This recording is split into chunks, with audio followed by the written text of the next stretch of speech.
Dieu doit te voir et Dieu va te voir dans ce mois de septembre. Les 10 lépreux, les lèpres s'est arrêté. Je ne sais pas quelle maladie toi tu transportes, mais ta maladie ou ta lèpre va s'arrêter au nom de Jésus. Cette situation humiliante dans laquelle tu as été pendant des années, elle prendra fin dans ce mois de septembre au nom de Jésus.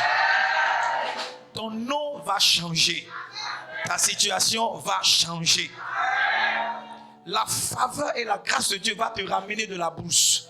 Va t'enlever de la solitude. Va t'enlever de la galère.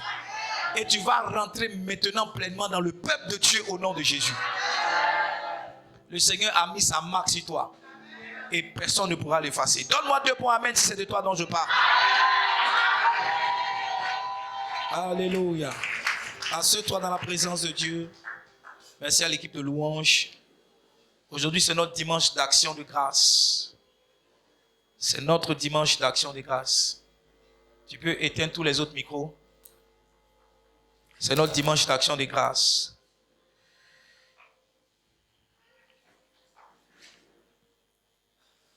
Et bienvenue à Livingstone. Bienvenue à l'église. Bienvenue à notre couple. Monsieur et Madame Adou. Félicitations encore à vous. Est-ce qu'on peut acclamer le Seigneur pour eux? Amen. Tout à l'heure, on va vous les présenter. Ils se sont mariés le jeudi. C'était censé être un mariage à 4, mais c'est devenu un mariage à 100. Alléluia. Alors, c'est quoi l'action de grâce? C'est de ça qu'il est question. Sachez que tous les premiers dimanches du mois sont des dimanches d'action de grâce. Et nous mettons ces dimanches-là à part pour pouvoir célébrer Dieu d'une certaine manière. Pour pouvoir lui dire merci d'une certaine manière. Pour pouvoir apprécier les choses que Dieu fait pour nous. Je suis content de voir Franck Zézé. Il est où? Je l'ai aperçu. Que Dieu te bénisse. Tiens-toi debout qu'on acclame le Seigneur pour toi. Normalement, on doit tuer un poulet. On doit tuer un poulet aujourd'hui. Amen. On doit tuer un poulet aujourd'hui pour manger. Parce que la Bible dit, mon fils que voici était perdu, maintenant il est revenu à la vie. Amen. J'ai aperçu aussi Valentine. J'ai vu Valentine quelque part.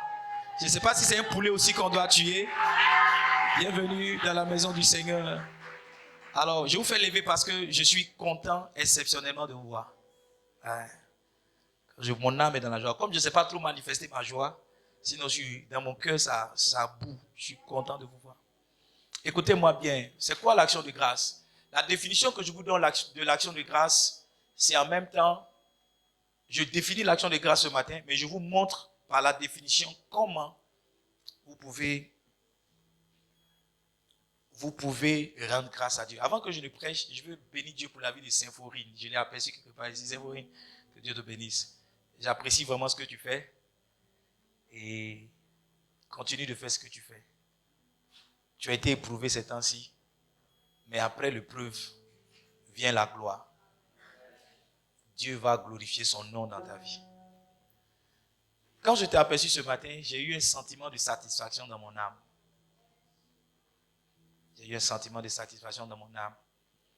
Et je pense que tu es sur le bon chemin. Ne laisse pas l'ennemi te distraire. Et toute forme de frustration te fait passer à côté de quelque chose.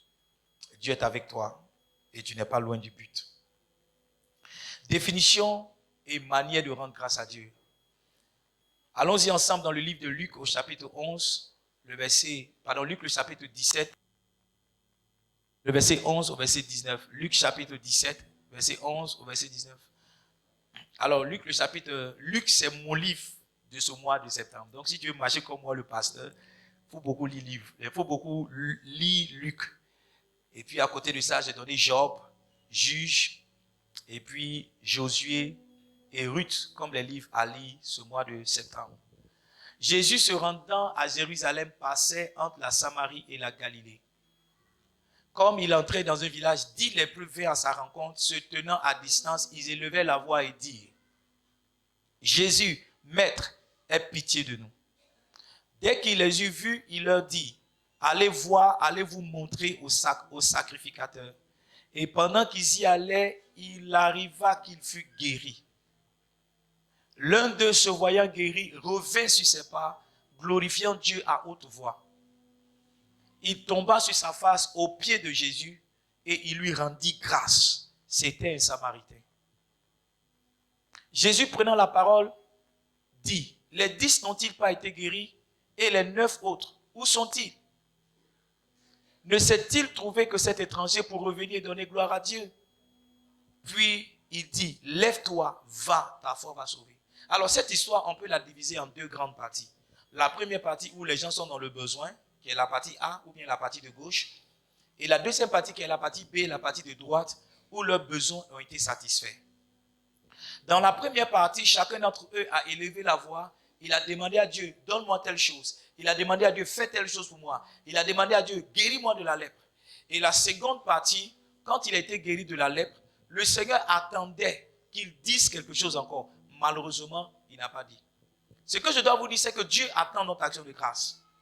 Dieu attend notre action de grâce. L'action de grâce est un devoir que nous avons vis-à-vis de Dieu. En fait, Dieu cherche quelqu'un qui va lui retourner la gloire. Dieu ne cherche pas quelqu'un qui va bénir. Dieu cherche quelqu'un qui va lui retourner la gloire. Dieu ne cherche pas quelqu'un qui va sortir de son problème. Dieu ne cherche pas quelqu'un qui va guérir. Dieu cherche quelqu'un qui pourra le glorifier. Et si la guérison peut t'amener à glorifier Dieu, Dieu n'hésitera pas à te donner la guérison. Si la prospérité peut t'amener à glorifier Dieu, Dieu n'hésitera pas à te donner la prospérité.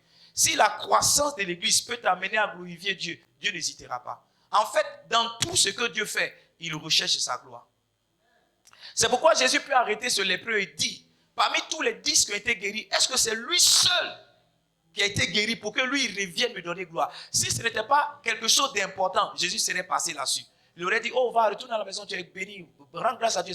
Mais s'il a pris le temps de parler, d'interpeller tous les Samaritains, tous les Galiléens qui étaient là, c'est pour dire qu'il attache une importance particulière à l'action de grâce. C'est pour dire qu'il attache une importance particulière au fait de lui dire merci. C'est dommage, mais nous sommes beaucoup comme ces 9 autres lépreux à demander des choses à Dieu. Oh Jésus, sauve-moi. Jésus, sauve-moi. Et quand nous sommes sauvés, que nous arrivons dans une autre partie de notre vie, on oublie qu'avant-hier, nous étions en train de dire Jésus, sauve-moi. On continue notre chemin sans retourner et dire gloire à Dieu. L'action de grâce, c'est quoi? Simplement, c'est le fait de donner gloire. C'est le fait de louer. C'est le fait d'honorer.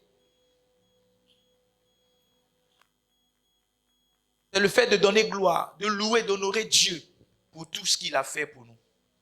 Nous devons à Dieu tout ce qu'il a fait pour nous. Nous lui devons ça. Donc l'action de grâce, c'est quand quelqu'un donne gloire. Donner gloire, c'est quoi? C'est vanter les mérites de Dieu. C'est attribuer le mérite que les hommes, c'est attribuer le mérite d'une chose à Dieu. Tu vois, si tu veux me célébrer, je te dis, je ne mérite pas d'être célébré. C'est Dieu qui mérite d'être célébré. C'est quoi? Honorer, c'est quoi? Honorer, c'est donner de belles paroles, de bons sentiments. Honorer, c'est aussi apporter, donner quelque chose à quelqu'un.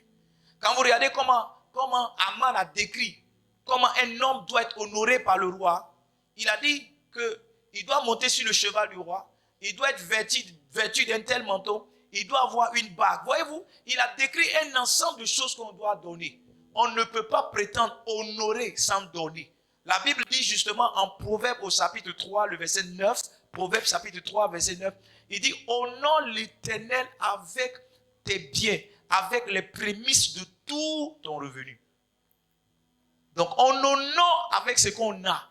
On honore avec son salaire. On honore avec son revenu.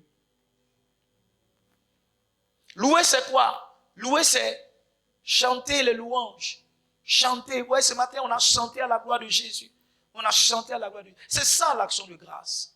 La Bible dit que le monsieur est revenu sur ses pas. C'est parce que la Bible dit, il est tombé sur sa face. Voyez-vous, pendant qu'il tombait sur sa face, il était en train de faire tout ce que je suis en train de vous dire. Il est en train de louer, il est en train d'honorer, il est en train de donner gloire. Rendre grâce, c'est quoi? C'est attribuer à Dieu une action favorable. Rendre grâce, c'est ça, c'est attribuer à Dieu une action favorable. Oh, il y a telle chose qui est arrivée dans ma vie. Non, non, non, non. C'est pas nous, c'est Dieu qui a fait. Ce que tu penses que je suis en train d'expérimenter de bon, ce que tu penses là, Dieu en est l'auteur. Dans l'action de grâce, tu dis que c'est Dieu qui est l'auteur de ce que tu vis. C'est Dieu qui est l'auteur de ce que tu vis. C'est Dieu qui est l'auteur de votre mariage. Et j'ai vraiment aimé le fait que tu m'as appelé pendant 10 minutes en train de me dire merci. Bon, pas en train de me dire merci moi, mais en train de bénir le nom du Seigneur. L'action de grâce, c'est quoi? C'est être reconnaissant.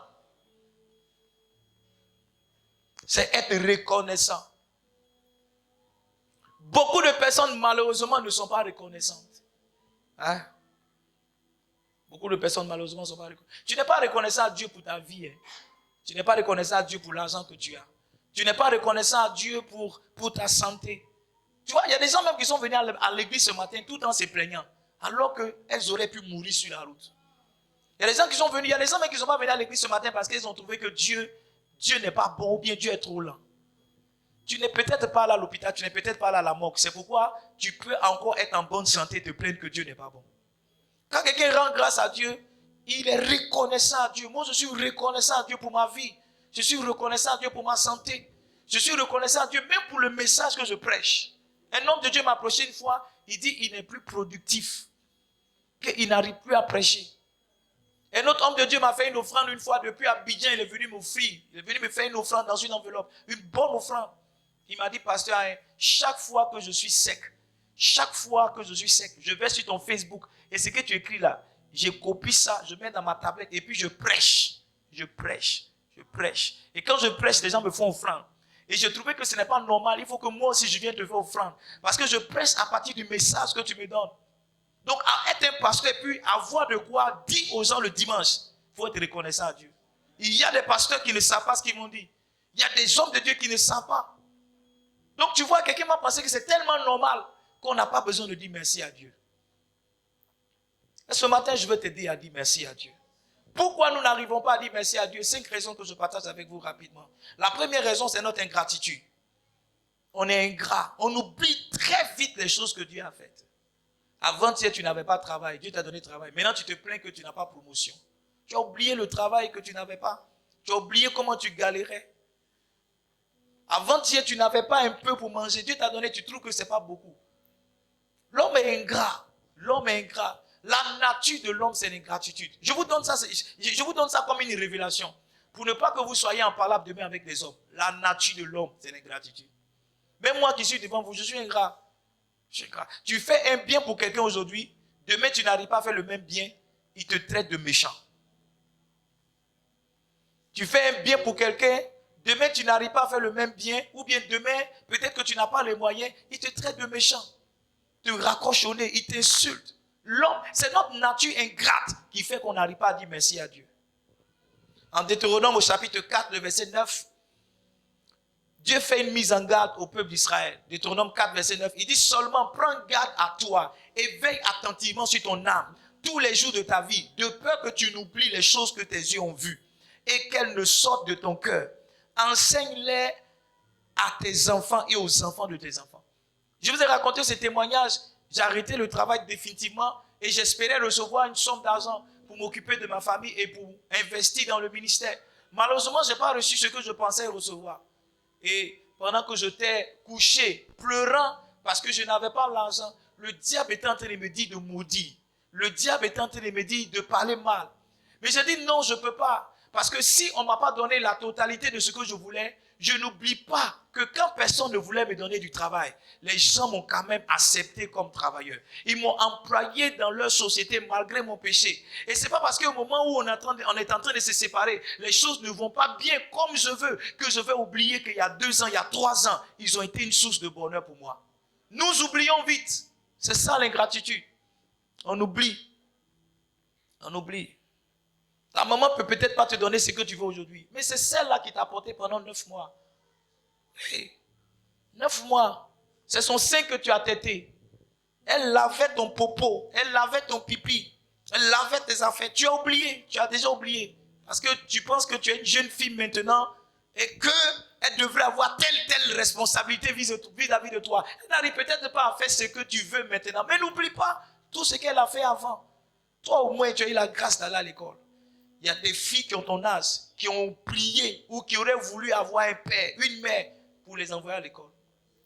Ta maman est là, tu la méprises. Il y a plein qui ne connaissent même pas leur maman. Il y a des gens qui ont grandi avec les grands-mères. C'est quand les grands-mères mortes, elles ont compris que ce n'était pas les mamans, c'était les grands-mères. Toi, au moins, tu as une maman sur laquelle tu peux crier. Que Dieu te bénisse. Continue de crier. Pourquoi nous ne rendons pas grâce? Notre désir souvent de vouloir cacher ce que Dieu a fait. Il y a des gens, je ne sais pas si ils sont des agents secrets du ciel, mais ils aiment cacher. Ou bien je ne sais pas si c'est la peur, mais quand Dieu a fait quelque chose pour eux, ils n'aiment pas exposer cela. Ou certains ont leur raison. Mais cet homme-là, quand il était guéri, il n'est pas allé se cacher. Pour dire non, j'ai été guéri, j'ai me caché. Il est revenu se montrer à tout le monde pour dire, tout à l'heure j'étais un lépreux, mais maintenant je ne le suis plus. Le Seigneur vient de me guérir. Bien aimé, il est important de rendre témoignage. Il est très important de rendre. Moi, j'ai une addiction pour le témoignage. J'aime témoigner. À l'église de papa, chaque dimanche, on dit, qui veut rendre témoignage? Moi, je me lève. Je viens, je dis, je ne sais pas, je n'ai pas de travail. Mais je ne sais pas comment je fais pour vivre du dimanche au dimanche. Le dimanche passé, quand je quittais ici, il y avait 10 000. Mais je suis revenu, je ne suis pas mort. Et puis tout le monde acclame le Seigneur pour moi, je vais m'asseoir. Chaque dimanche, j'ai un témoignage. Chaque dimanche. Moi, j'étais comme le berger et saut dans l'église de mon père. Papa, on a un témoignage. Chaque dimanche. Les gens ne savent pas, ils rient de toi, mais ils ne savent pas que tu es en train de provoquer quelque chose, tu es en train d'attiser quelque chose. Demain, moi, ils vont se rendre compte que tu es dans les sommets, ils sont toujours dans les vallées en train de t'acclamer. Oui. Témoignez. Votre témoignage donne gloire à Dieu. Oui. Votre témoignage donne gloire à Dieu. Votre témoignage perpétue l'action de Dieu dans votre vie. Quand Dieu a commencé à faire quelque chose que vous témoignez, vous l'amenez à faire encore plus grand. Quand Dieu a débuté un processus que vous rendez grâce, vous amenez Dieu à faire encore plus grand. Mais lorsque vous vous taisez, lorsque vous vous cachez, l'action de Dieu s'arrête là où vous êtes tu, là où vous avez caché la chose. Quand vous témoignez, vous activez la foi des autres. Certaines personnes se disent, oh, s'il a pu faire pour lui, c'est qu'il peut le faire aussi pour moi. Il y a des gens qui se sont convertis à partir des témoignages d'autres personnes. Il y a des gens dans cette église qui ont posé certaines actions ou bien qui ont vu Dieu faire des choses dans leur vie parce qu'ils ont entendu d'autres personnes rendre le témoignage que Dieu a fait ça. Ça veut dire que quand tu n'es pas en train de témoigner, tu es en train d'affaiblir la foi de ton frère. Vous savez, marcher avec Christ, ce n'est pas évident. Et quand on voit quelqu'un qui a marché avec Christ, qui expérimente certaines choses, ça nous réconforte, ça nous encourage. J'ai écouté le témoignage du pasteur Mamadou Karambiri. J'ai écouté le témoignage du pasteur Dion. Et ces deux témoignages se rejoignent dans le sens où ce sont deux pasteurs qui ont commencé leur église dans une partie de leur maison. Et quand j'ai débuté le ministère, si je n'avais pas entendu le témoignage, je n'aurais pas été encouragé. Je n'aurais pas eu la foi qu'on pouvait aller loin. Donc, cacher son témoignage, c'est un peu comme bloquer la destinée de quelqu'un. C'est un peu comme affecter la foi de quelqu'un d'autre. Tu donnes gloire à Dieu quand tu témoignes, mais tu aides quelqu'un à croire en Dieu pour sa propre vie. Quand tu témoignes, tu amènes Dieu à reproduire les mêmes miracles. Là où Dieu a fait un, il peut faire deux.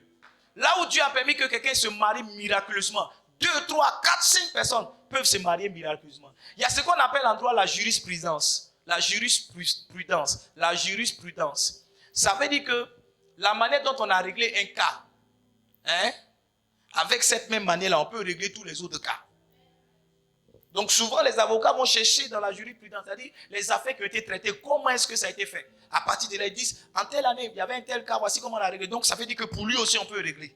Donc si on va chercher dans l'année 2021, quand on voit que Dieu a donné un travail miraculeusement à quelqu'un, ça veut dire toi aussi, un travail miraculeux peut venir pour toi. Ça veut dire que c'est un ensemble, ça veut dire que c'est un type de miracle qui a lieu ici. C'est un type de miracle qui a lieu dans cet endroit. C'est une manière que Dieu a de faire les choses ici.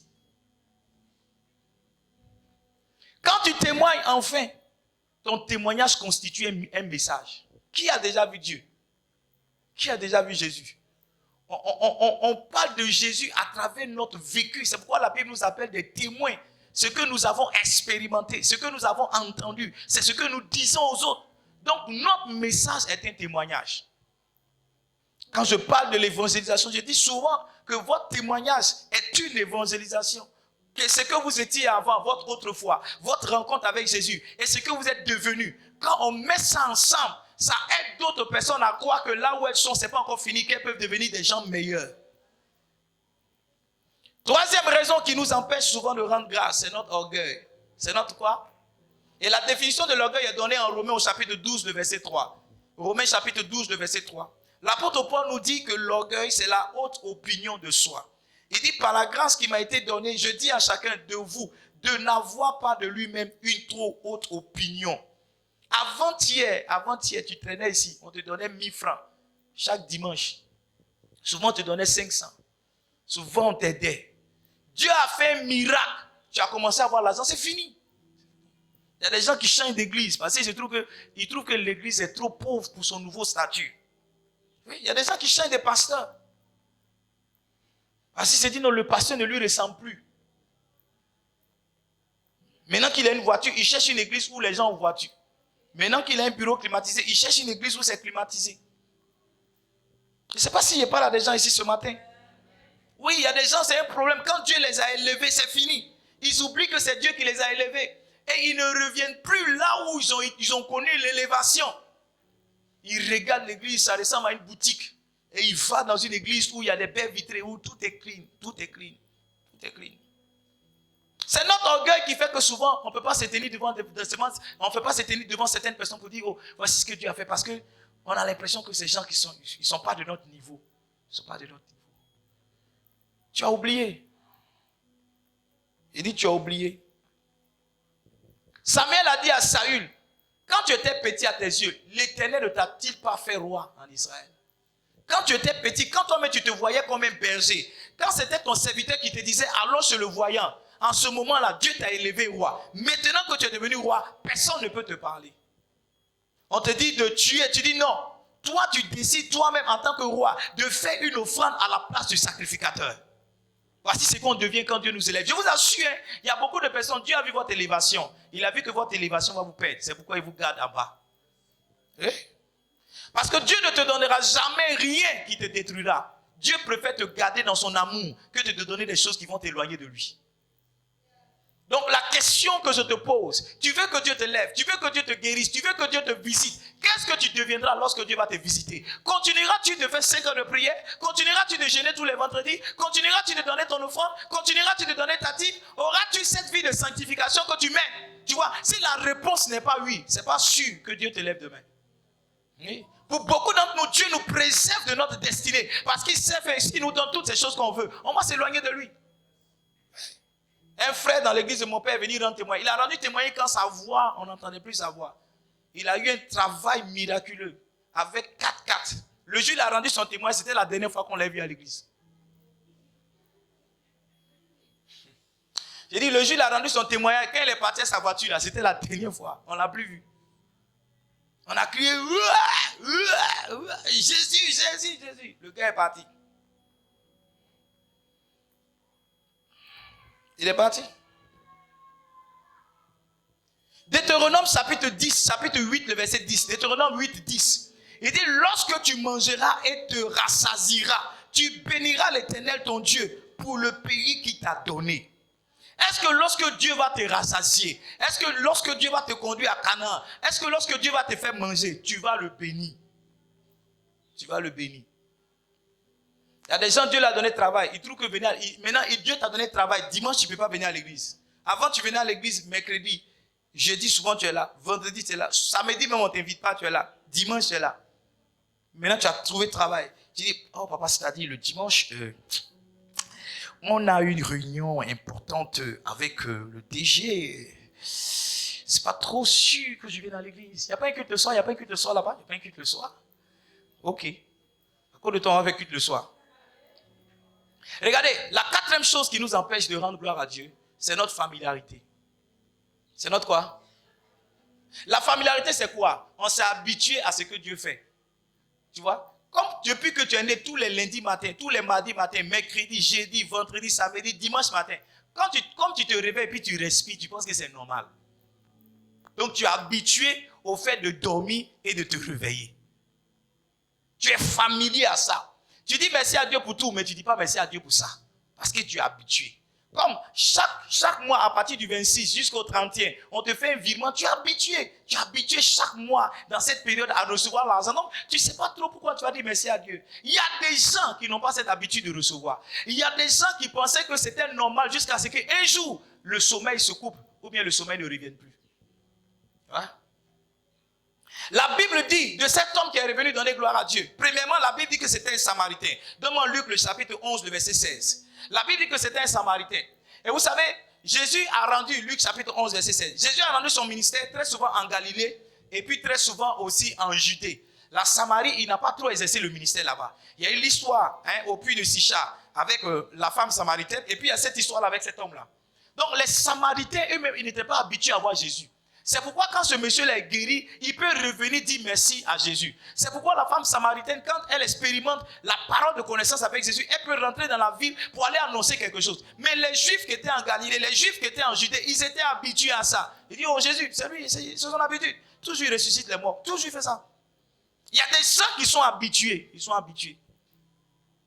La Bible va plus loin au verset 16. Verset 16, il dit, Luc le chapitre 17, pardon, on est dans Luc le chapitre 17, le verset 18, il dit, ne s'est-il pas trouvé cet étranger pour revenir donner. Tu vois, si tu ne te sens pas étranger aux actions que Dieu fait, tu ne pourras pas lui donner gloire.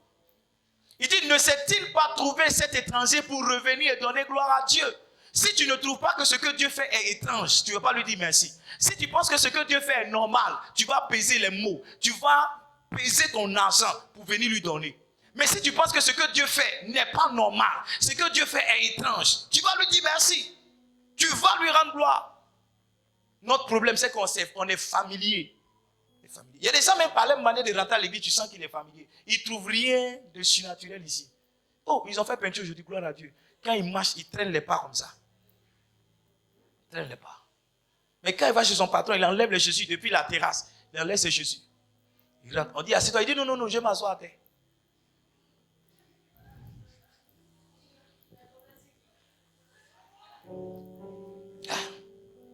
Les gens ne rendent pas gloire à Dieu.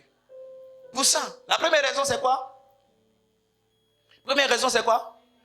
L'ingratitude. Deuxième raison c'est quoi? Le désir de vouloir cacher ce que Dieu fait. Troisième raison c'est quoi? L'orgueil. Quatrième raison c'est quoi? La cinquième raison, les maladies de l'argent. Pourquoi les gens ne disent pas merci à Dieu? Pourquoi ils ne rendent pas grâce à Dieu? Ils sont malades de l'argent. Je vais vous partager 6 maladies de l'argent. C'est cadeau. 6 maladies. Il y a des gens, ils ne rentrent pas. Parce qu'ils peuvent chanter, danser, mais où on doit gométiser là, où on doit s'aimer, ils ont un problème avec. C'est pourquoi les premiers dimanches du mois, ils ne viennent pas. Parce qu'ils savent que c'est action de grâce. Ils viennent à partir du deuxième dimanche. Honorer, c'est aussi donner. On n'a jamais honoré quelqu'un sans lui donner quelque chose. Quand on veut honorer un visiteur dans nos villages, on lui donne toujours quelque chose. Un pain, une chaussure, un terrain, une maison, une soeur, une femme. Souvent dans l'honneur, on donne femme. Allô? Oui, chez nous, les gens qui font danse guerrière, là, les chefs guerriers, là, quand on finit de danser, il dit la go qu'il veut. Hein. Oui, il dit parmi vous, là, parmi la génération, il dit c'est celle-là il veut. Donc, on va lui dire, c'est toi il veut. En général, elles sont OK. Hein? Donc, c'est pourquoi, c'est pour l'honorer, puisque c'est lui le premier, c'est lui notre mascotte, c'est lui notre flambeau. Donc, c'est ça.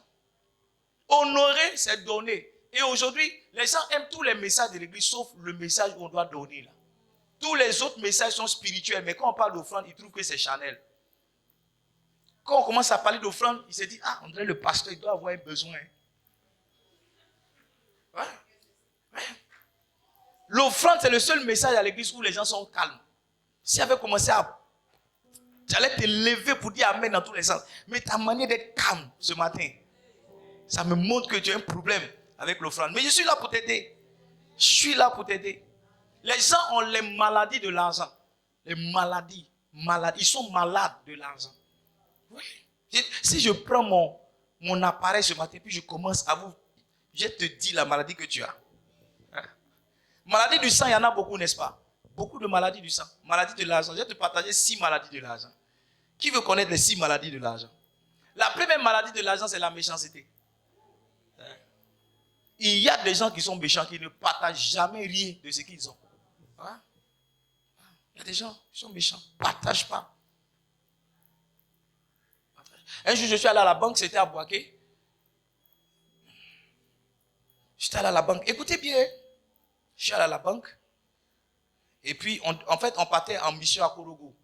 Et quelqu'un nous envoyait de l'argent. Parce qu'arrivé à Boaké, notre argent était fini. Donc, on nous envoyait de l'argent, un transfert. On devait retirer dans la banque pour partir. Vous savez, à la banque, on doit toujours écrire quelque chose. Et moi, j'étais derrière un monsieur parce qu'il avait un bic. Les bics de la banque étaient occupés. Donc, lui, il avait son propre bic. Donc, j'étais juste à côté de lui. Il va remplir son papier. Il va me donner son bic. J'ai rempli mon papier. Il remplissait, il m'a regardé. Il dit, monsieur, si c'est mon bic que vous attendez, je ne vais pas vous donner.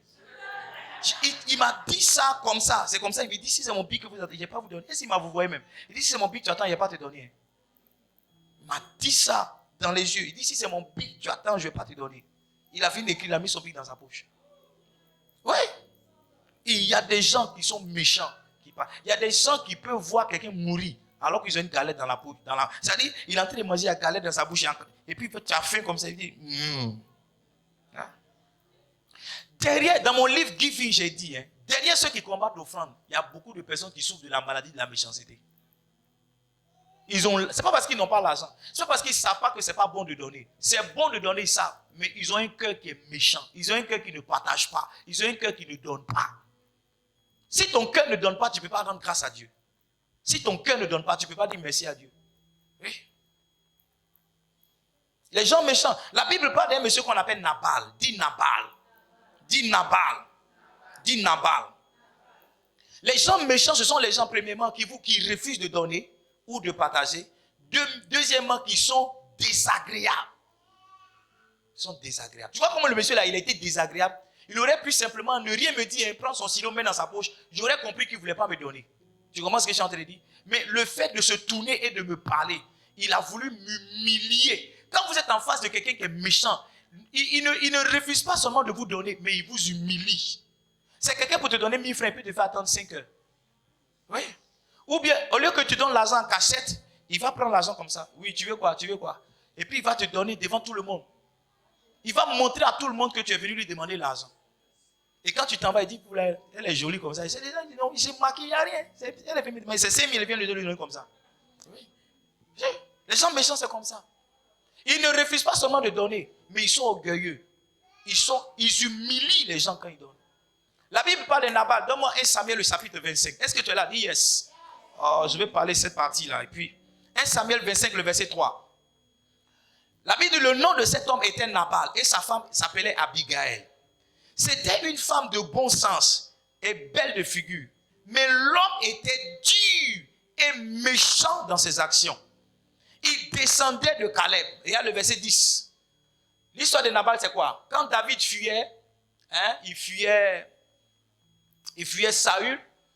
Il est arrivé vers chez Nabal là-bas. Et avec ses serviteurs, ils ont gardé les brebis de Nabal. Pour ne pas que les gens agressent Nabal et ses brebis. Ses serviteurs et ses brebis. Et donc, David s'est dit, comme ils ont faim, ils vont les dire à Nabal, nous on a gardé tes brebis pour toi, il faut nous donner quelque chose à manger. Et regardez la réponse de Nabal, verset 10. Nabal répondit aux serviteurs de David. Qui est David? Qui est le fils d'Isaïe? Il y a aujourd'hui beaucoup de serviteurs qui s'échappent d'auprès de leur maître. Verset 11. Il dit, et je prendrai mon pain, mon eau et mon bétail que j'ai tué pour mes tondeurs, et je les donnerai à des gens qui ne sont de je ne sais où. Voici quand un homme méchant, voici comment il parle. Tu vois, il dit, il n'est pas prêt à donner son bétail, il n'est pas prêt à donner son pain, il n'est pas prêt à donner son eau. Mais regarde la manière dont il dit. Il méprise les gens qui sont en face de lui. Il humilie les gens. Il y a des gens qui se font passer pour des humiliateurs de pasteurs.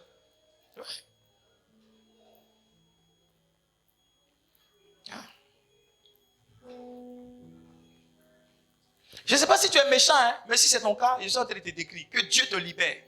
Ouais. Partage pas. Ils humilient les gens. Parle mal. Hein? Un jour, quelqu'un m'a dit, moi, je ne vis pas d'offrande et de dons. J'étais dans sa voiture. Il dit, il ne vit pas d'offrande et de dons. Il est en train de me dire, toi, tu vis d'offrande et de dons. C'est ce qu'il me disait. Tu n'es rien, Edmond. Moi, je travaille. Toi, tu vis d'offrande. Si on ne t'a pas donné, tu ne manges pas. Est-ce que quelqu'un est là? La deuxième maladie de l'argent, c'est la cupidité. La quoi? La cupidité, c'est l'amour de l'argent. Il y a des gens qui aiment l'argent plus que femmes. Hein?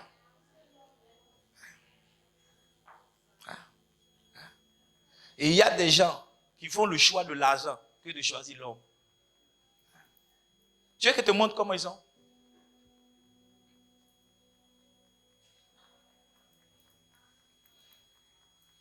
Les cupides là, ils sont possédés par un esprit.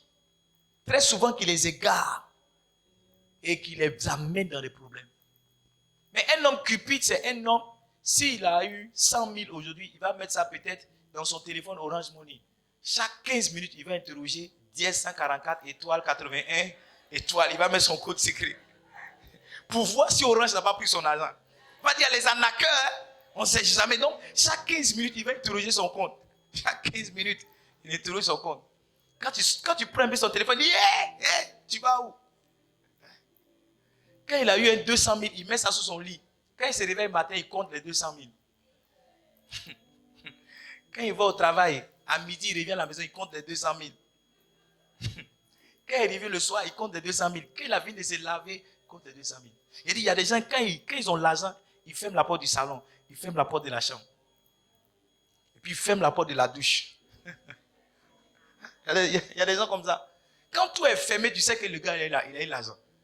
Parce que de toute façon, il va cacher son argent. Même caca des chats n'est pas caché comme ça. 1 Timothée 6,10, il dit, car l'amour de l'argent est une racine pour tous les maux. Et quelques-uns, en étant possédés, se sont égarés loin de la foi. Ils se sont jetés eux-mêmes dans bien de tourments. Les cupides, là, ils finissent dans des problèmes. La Bible parle d'un homme qu'on appelle Balaam. On trouve son histoire en Nombre au chapitre 22. Balaam, c'était un devin. Il pouvait prophétiser, il pouvait voir. Et Balak, qui était le roi de Moab, lorsque le peuple d'Israël passait, parce qu'il avait peur du peuple d'Israël, il est parti voir Balaam. Et il a demandé à Balaam de maudire le peuple d'Israël. Et Balaam lui a dit, non, je ne maudirai pas le peuple si Dieu ne m'a pas dit. Il a envoyé des présents, mais Balaam a refusé les présents. Quand les serviteurs de Balak sont retournés, ils sont revenus avec beaucoup plus de présents. Balaam qui avait dit non, il a dit, attendez, je vais aller consulter Dieu. Peut-être que Dieu a changé d'avis. Les gens qui sont cupides, l'argent peut les faire changer d'avis. Oui. Regardez la politique de notre nation. Vous voyez quelqu'un aujourd'hui, il est tel parti. Demain, vous le voyez ici. Vous le voyez, il est en train de crier avec telle personne. Demain, vous le voyez là. Eux tous, ils sont motivés. Quelqu'un a dit tout le monde a un prix en politique. Tout le monde. Est-ce que tu es là? Je prie que tu ne sois pas cupide. Hein? Les gens qui sont cupides, ce sont les descendants de Balaam. Il y a des pasteurs, malheureusement, qui peuvent donner une prophétie parce qu'ils ont reçu l'argent. Allons-y dans le livre de Néhémie. Vous allez voir quelqu'un. Néhémie, le chapitre 6. Je crois que l'histoire est là. Oh, Jesus, let me preach this morning. Help me to preach, Lord. Asigra subra, samaru sumala, eri samala kasa. Ugaru subrande de zegamagago rosupra sabararush. Antenu sibranda dos. Néhémie chapitre 6. Oh, ils ont trouvé. Donne-moi le verset 11. Donne-moi le verset 11. Donne-moi le verset. Commence à partir du verset 10. Je me rendis chez Shemaéja. Shemaéja. Tu vois, c'est le nom que tu dois retenir. Shemaéja, fils de Delaja, fils de Maétébéel. Il s'était enfermé, il a dit, allons ensemble dans la maison de Dieu, au milieu du temple, et fermons les portes du temple, car ils viennent pour te tuer. C'est pendant la nuit qu'ils viendront pour te tuer. C'est une prophétie qu'il est tenté de donner. Vous voyez, Shemaéja, c'est un prophète. Donne-moi le verset 11. Je répondis, un homme comme moi, prendre la fuite, et quel homme tel que moi pourrait rentrer dans le temple et vivre? je n'entrerai point. Verset 12. Il dit, je reconnus que ce n'était pas Dieu qui l'envoyait, mais il prophétisa ainsi sur moi, parce que Sambala et Tobija lui avaient donné de l'argent. Les gens qui sont cupides, l'argent les fait prophétiser.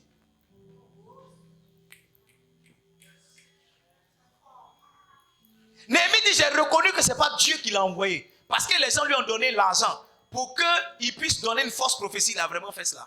Je prie que tu sois intègre. Que l'argent ne te fasse pas changer d'avis. Que l'argent ne te fasse pas changer de position. Que tu sois délivré de la maladie de la cupidité. Cette maladie de l'argent, que tu sois délivré. Parce qu'avec ça, on peut t'acheter, on peut te sortir de ta destinée. Regardez, un prophète est devenu un escroc à cause de l'argent. Oui? Un jour, une dame m'a dit, oh pasteur, je veux que tu viennes prier pour moi. Elle m'a décrit sa fonction, c'était une grande dame. Ce qui a tout gâté, elle dit c'est combien? J'ai dit, qu'est-ce que c'est combien? Elle dit, la prestation. Tout ce que tu as fait, c'est combien la facture? Je n'ai plus répondu. Je n'ai plus causé. Parce que tu vois, ce sont des passes, non? Quand tu essaies de recevoir la passe pour jongler, là, tu finis par avaler le ballon. Et tu as le ballon dans ton ventre, on ne peut plus faire sortir. Oh, je prie que tu ne sois pas un homme cupide. Je prie que tu ne sois pas une femme cupide. La troisième maladie de l'argent, c'est l'avidité. Les gens qui sont avides, ils ne sont jamais rassasiés de l'argent. Ils désirent encore plus. Désirent encore plus. C'est étrange, mais vous n'avez pas remarqué que l'argent ne nous satisfait jamais. Je me rappelle quand j'ai eu mon premier contrat, mon premier vrai contrat. Je suis allé voir une de mes vieux pères, j'étais content. Parce que mon salaire, c'était plus d'un demi-million. Vous savez ce qu'il m'a dit? Ça m'a découragé. Hein? J'ai dit, Joe, la galère, c'est fini. C'est fini.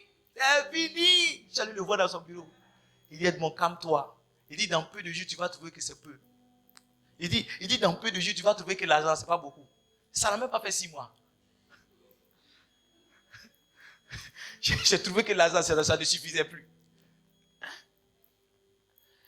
Les gens qui sont avides, c'est les Géazis. Et ils ne refusent pas offrande. Je ne sais pas si vous connaissez l'histoire de Géasi. C'était le serviteur d'Élisée. En 2 Rois chapitre 5. Naaman va vouloir faire son offrande au prophète Élisée. Élisée va dire non, je n'ai pas besoin, je ne prends pas. Et pendant que Naaman partait, Géasi va courir après lui. Les gens qui sont cupides, c'est des gens qui courent après l'argent. L'argent ne court pas après eux, eux ils courent après l'argent. La Bible dit que les gens qui sont avides, ils courent après l'argent. Donne-moi 2 Rois le chapitre 5, le verset 15. Les gens qui sont avides, ils tremblent devant l'argent. Ils tremblent devant l'argent. Un jour, on a reçu, quand on travaillait à la banque, on a reçu un transfert de fonds. On avait commandé entre 150 millions ou bien 200 millions, je ne sais plus. On avait fait des paiements. Et quand l'argent est venu, on était 2 dans le coffre. Est-ce que tu es là? Quand l'argent est venu, quand on a compté là, c'est comme s'il y avait 10 millions en plus. C'est comme si les gens se sont trompés. Et puis ils ont mis 10 millions en plus. Oh, ça vient, c'est scellé. Ça veut dire que s'ils disent qu'ils ont mis, sur le papier, ils ont mis, tu vois, le montant, mais dans l'argent, ils se sont trompés, ils ont mis plus. Donc ça veut dire que si on prend là, il n'y a rien. Est-ce que quelqu'un pense ce qu'il dit? Quand l'argent est venu, celui avec qui il était, il a commencé à trembler. J'ai dit, calme-toi, comptons bien. Quand on a bien compté là, l'argent c'était exact. C'était comment? C'était ça. Ils ne se sont pas trompés. Tu savez, si on croyait que les gens s'étaient trompés, je sais pas si tu vois, si on avait commencé à... Je dis, calme-toi, recomptons. Les gens qui sont avides, quand l'argent vient comme ça,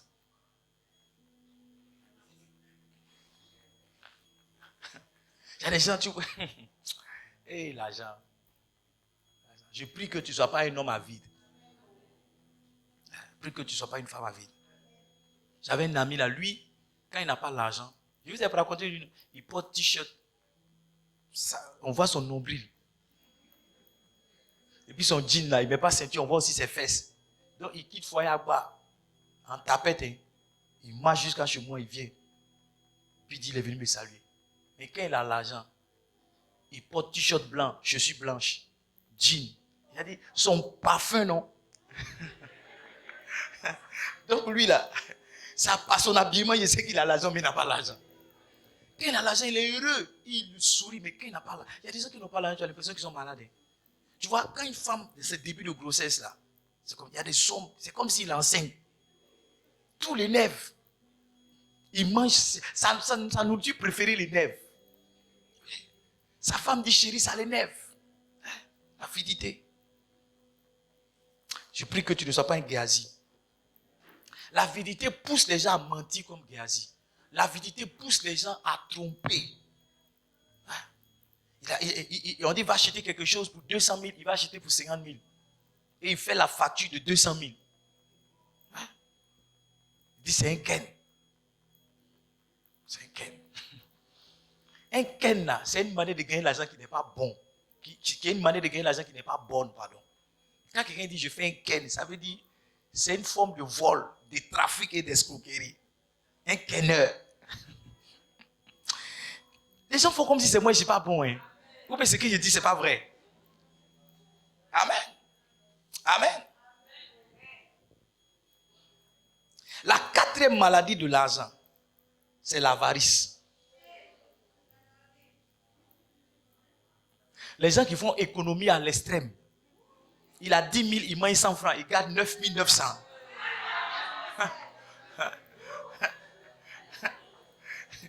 Il a 500 000, il ne peut pas payer un ventilateur hein, pour dormir dans la maison. Si tu as allumé le ventilateur dans sa maison, faites-les rentrer, les gens de Yakali, faites-les rentrer.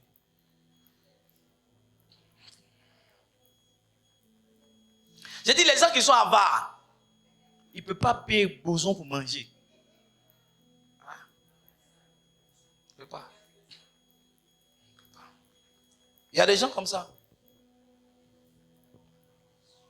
Ils ne peuvent pas changer de tapette. Tapette 300. Tu vois ces tapettes-là, ils ont cousu fil noir un côté. Ils ont cousu fil rouge un côté. Ils ont cousu fil bleu un côté. Ils ont cousu fil noir un côté. Hein? Des gens comme ça. Un monsieur est mort. On dit qu'il devait payer paracétamol 200. Il y avait 20 millions sur lui. Hein? Il y a des gens comme ça. C'est la rétention exacte. Mais tu vois, derrière cette rétention exagérée de l'argent, il y a une adoration de l'argent qui est cachée. Hein? Les gens qui sont avares là, ils adorent leur argent. Leur argent, c'est comme leur Dieu. C'est pourquoi c'est difficile pour eux de donner. Il vient à l'église, quel que soit le message que tu as prêché, il ne donne pas. Il ne donne pas. Il peut manger un bon plat de KFC, poulet, mais il va manger banane braisée avec arachide. Et souvent, tu le vois, il fait parler avec la vendeuse de bananes là. Pourquoi il lui donne banane 100 francs alors qu'elle peut lui donner ça à 50? Pourquoi arachide là? Elle dit c'est 100 francs, puis c'est petit comme ça. Il fait barricade sur tout, discute sur tout.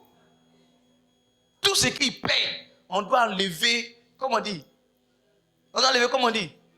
Il doit diminuer. Tout ce qu'il paye, on doit diminuer. Il y a des gens comme ça. Et quand tu le vois, tu penses que ce qu'il fait, c'est normal. Ce qu'il fait, c'est bon. Alors qu'il est malade. Il a une maladie spirituelle qu'on appelle l'avarice. Les gens qui sont assis, ils ont beaucoup d'argent en compte en banque. Mais tu le vois, ils souffrent. Souffrent. Ils ne peuvent même pas boire un coca. Ils ne peuvent même pas boire un coca. Il y a des gens qui sont avares. La Bible dit que celui qui épargne à l'excès s'appauvrit. Trouvez-moi ce verset là, c'est dans le livre de Proverbes. Il dit celui qui, tu vois, les avares là, ils pensent qu'ils doivent garder. La Bible dit que quand tu gardes à l'excès, Dieu t'a donné un peu, fais-toi plaisir. Fais-toi un peu plaisir, paye une nouvelle chemise. Tu as porté ta chemise là même. Tout ici là, on a lavé jusqu'à. Tu as envoyé chez le couturier, il n'a qu'à changer de col. On a changé de corps 2 fois, 3 fois, on en lavé. Frère, va voir quelqu'un va changer ta chemise. Tu travailles pourquoi? Il y a des gens qui sont avares. Tu le vois, il monte dans le car avec beaucoup d'enfants comme ça. C'est hier, il était qui m'a dit, beaucoup d'enfants, une femme. Beaucoup d'enfants, il dit taxi 2 places. Le taxi va dire, toi aussi, tu exagères. Prends un enfant comme ça. 3 enfants, toi aussi, tu prends une place. 3 enfants. Mais si tu n'as pas l'argent, laisse les enfants là à la maison. Confie à la voisine. Prends les enfants là, 4 enfants dans le car, une place. Tu dis, aidez-moi. On partage tes enfants dans le car comme ça. Le plus grand assis sur le moteur là-bas. Les petits, ils sont assis sur une femme derrière. Les bébés là, toi, mais il y a un qui est dans ta poitrine, il est en train de téter. Puis tu es là, mais tais-toi là-bas, tais-toi là-bas, tais-toi là-bas. Maintenant, on dit des pays de transport. Au lieu de donner 1000 francs, tu donnes 5000. Donc, tu as 5000 sur toi. Il y a des gens comme ça. Il y a des gens, ils vont souffrir. Ça dit, dans le cas, ils vont souffrir. Prends le taxi, mais il ne peut pas. Il va descendre ici, il prend Woro Woro. Il va descendre ici, il prend Woro Woro. C'est-à-dire, lui, connaît tous les points de Woro Woro, putain. Décomposer ici. Prends 1500 direct, va. Tu vas gagner du temps. Souvent, si tu vas bien respirer, tu vas être à l'aise. L'argent du gars là, c'est pour faire quoi? Tu vois? Tu es là, l'argent. Où est mon argent? Mon argent. Les gens sont avares.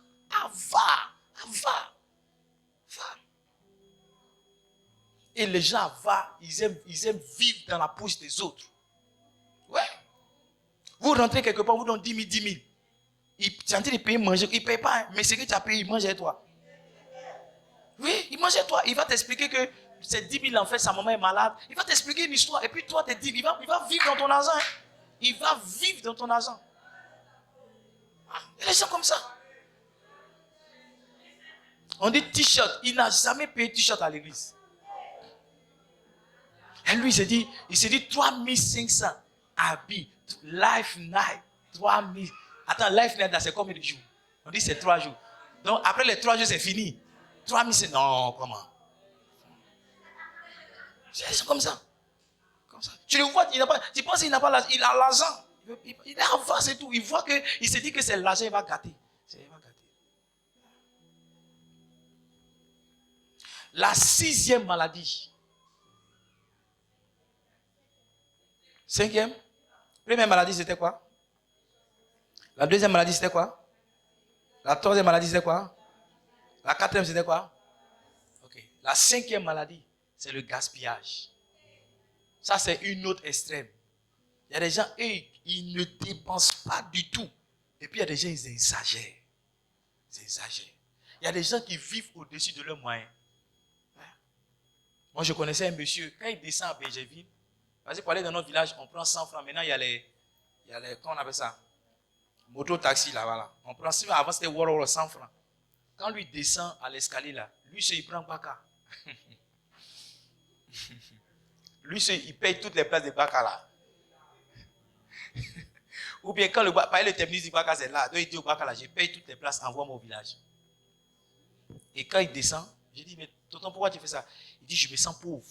Quand je dois descendre, prends un Woro 100 francs pour venir. Maintenant, la question que lui pose, est-ce que tu es vraiment riche? Il y a des gens comme ça. C'est comme ça. C'est-à-dire, prendre 100 francs Woro parti, il trouve que non, ça ne lui ressemble pas. Donc, lui, il va prendre Baka complet. Complet. Et puis, c'est-à-dire, le 10 du mois n'est pas encore arrivé, il vient.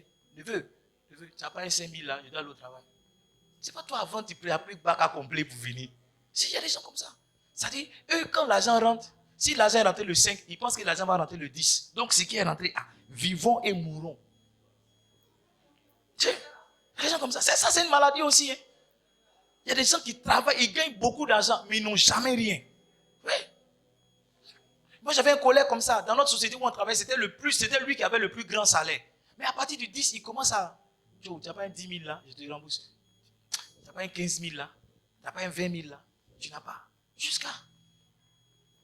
Quand on dit virement comme ça, sa chaussure change. C'est-à-dire le même jour on a fait virement, il ne dort pas à la maison. Il ne dort pas à la maison. Le même jour on a fait virement, il est quelque part. Quand lui la rencontre problème, tu as un problème 5 000, ok, tiens 10 000. Un jour j'étais assis, à l'époque, ma femme et moi on était dans notre flotte, on était assis aux escaliers devant chez nous là. Et puis Il y a un vieux père là qui passait. Il dit, oh les amoureux, qu'est-ce que vous voulez? On est venu manger à locaux. Il nous a donné 10 000 pour manger à locaux. 10 000. 10 000. Il dit, je vous aime trop. Allez manger à locaux. 10 000 pour manger à locaux. Je ne sais pas combien t'as déjà donné pour manger à locaux, mais 10 000. 10 000. Il a donné notre vie. Je ne sais plus si on a mangé à locaux, mais on n'a pas mangé à locaux. Ouais. Je ne sais plus. Mais il nous a vraiment aidés. Mais l'argent est rentré où? Tu vois, les gens dépensent l'argent. Ils n'ont aucune sagesse pour gérer l'argent. Ils n'ont aucune sagesse. Beaucoup de gens aujourd'hui sont pauvres parce qu'au moment où ils gagnaient l'argent, ils n'ont pas pensé à demain. Oui. Beaucoup de personnes aujourd'hui sont malheureux. Il y a une saison de leur vie, l'argent rentrait. Ils n'ont pas investi, ils n'ont pas placé, ils n'ont pas acheté une maison, ils n'ont pas acheté un terrain. Ils ont vécu. Et puis à la fin.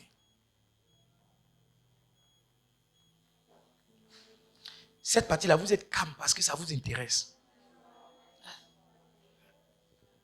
L'argent que tu gagnes là, mets un peu à côté. Ouais. Je ne sais pas pourquoi mon message va comme ça. L'argent que tu gagnes, investis un peu dans quelque chose. L'argent que tu gagnes, achète quelque chose pour garder. Il y a des gens, l'argent, c'est-à-dire, pour eux, l'argent c'est fait pour dépenser. Surtout les femmes. Elle a talon bleu. Dans le bleu là, elle a bleu roi. Elle a bleu marine. Elle a bleu ciel. Elle a bleu nuit. Donnez-moi les bleus là. Elle a bleu turquoise. Donnez-moi les bleus là. C'est-à-dire, on n'est pas allé dans rouge, on est dans bleu seulement. Bleu roi. Elle a bleu prince, bleu indien. Elle a tout ça. Bleu. Elle a tout ça. C'est-à-dire, chaque fête, elle doit acheter une nouvelle robe. Tu me portes. Non, la dernière fois, c'était un mariage de la soeur, là, j'ai porté ça. J'allais porter, ils vont encore voir la robe là. Attends, c'est où il est écrit qu'on ne doit pas porter la robe, on ne peut pas porter une même robe 2 fois. Les femmes sont en train de discuter parce qu'elles ne sont pas d'accord avec mon message. Elles ne sont pas d'accord avec mon message. Cette partie-là, j'ai bien prêché jusqu'à maintenant, mais cette partie-là, je suis en train de gâter le message. Mais laissez-moi prêcher quand même. Papa, ne touche pas ce côté-là. Ne touche pas ce côté-là. Laissez-moi toucher. Toutes les robes, toutes les chaussures que tu as achetées là, si on met l'argent ensemble, on aurait pu faire 2 chambres salon. Je t'assure. C'est ça qui est la vérité. Il faut rentrer à la maison, il faut aller compter l'argent de tes chaussures, de tes robes. Et puis tu viens te dire 2 chambres salon, combien ça coûte? Tu allais voir que tout l'argent que tu as mis dans robe, dans make-up là, ça pouvait faire 2 chambres salon.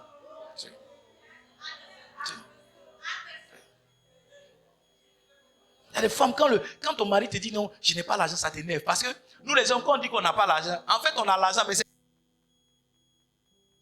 mais c'est prévu pour quelque chose. Et toi, ce qu'on a prévu faire avec l'argent, toi tu veux qu'on te donne ça, tu vas les payer à vie. Hein? Mèche humaine. Ok, mon protocole dit mèche humaine.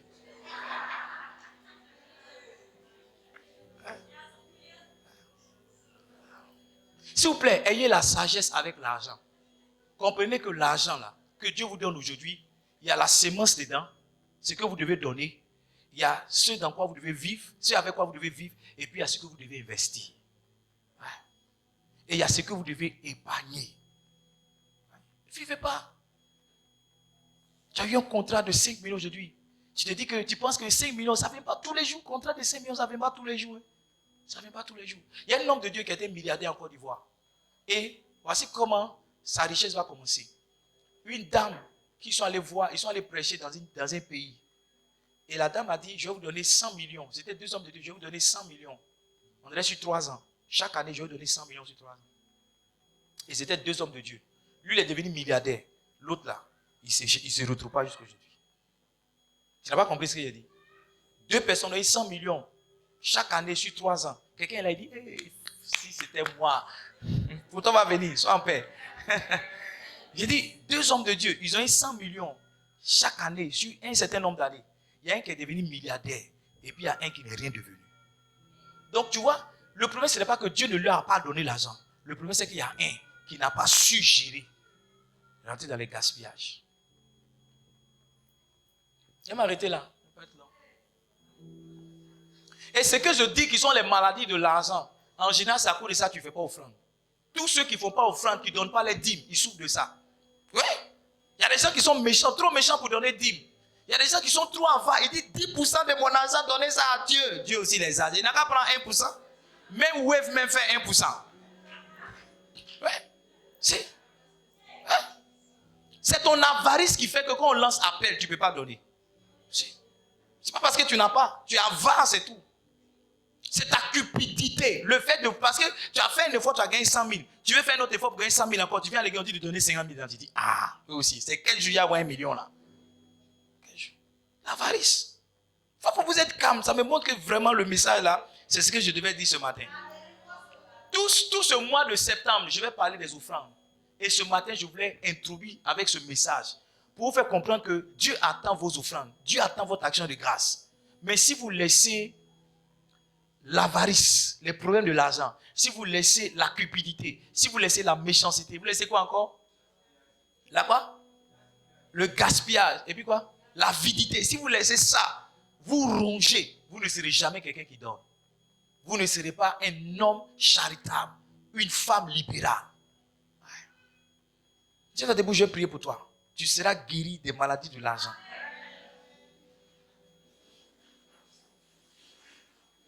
On a le deuxième culte tout à l'heure. En 30 minutes. Je vais prier pour toi. C'est étrange, mais je pense que la partie de mon message, même sur lequel j'ai insisté, c'est les maladies de l'argent. Tiens les mains debout. Les mains levées, je prie pour toi.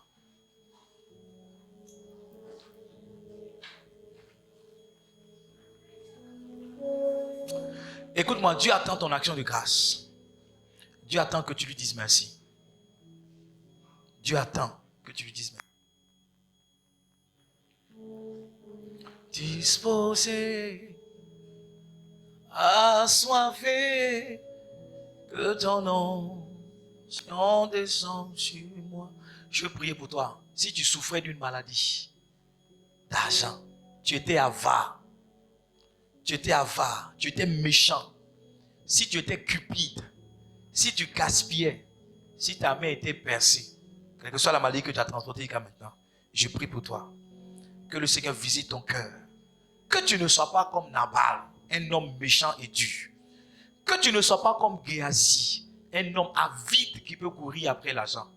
Que tu ne sois pas comme Balaam, qui soit capable de laisser l'orientation de Dieu et suivre des gens pour l'argent.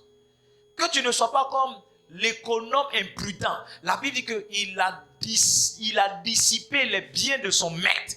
Que tu ne dissipes pas les biens que tu donnes. Dieu te donne, mais que tu les gères avec sagesse. Je prie que ton cœur soit charitable.